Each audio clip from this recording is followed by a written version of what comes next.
साथियों, देश को आगे बढ़ाने के लिए, विकसित बनाने के लिए नीति, नियत और निष्ठा उतनी ही जरूरी है।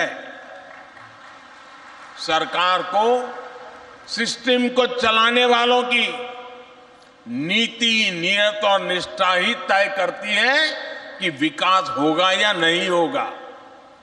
अब जैसे गरीबों को पक्का घर देने की योजना है, 2014 से पहले जो सरकार थी उसने शहरों में गरीबों को घर देने के लिए 10 सालों में 2 योजनाएं चलाई।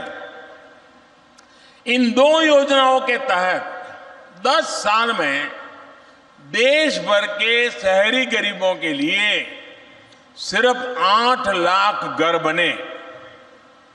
लेकिन इन घर की हालत इतनी बुरी थी कि ज्यादातर गरीबों ने इन घरों को लेने से ही इनकार कर दिया। अब आप कल्पना करिए, झुग्गी झोपड़ी में रहने वाला व्यक्ति भी उस घर लेने से इनकार कर देगा तो वो घर कितना बुरा होगा। आप कल्पना कर सकते हैं, देश में यूपीए के समय बने हुए 2 लाख से अधिक घर ऐसे थे जिनको लेने के लिए कोई तैयार ही नहीं हुआ।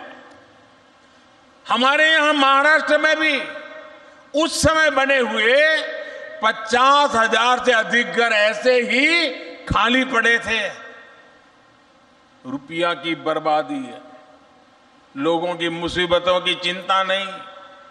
भाइयों और बहनों, 2014 में आप सबने हमें सेवा करने का मौका दिया। सरकार में आने के बाद हमने सही नियत से काम शुरू किया और नीति भी बदली। पिछले 9 वर्षों में हमारी सरकार ने गांव और शहरों में गरीबों के लिए 4 करोड़ से अधिक पक्के घर बनाए। 4 करोड़। इसमें भी शहरी गरीबों के लिए 75 लाख से अधिक घर बनाए गए हैं।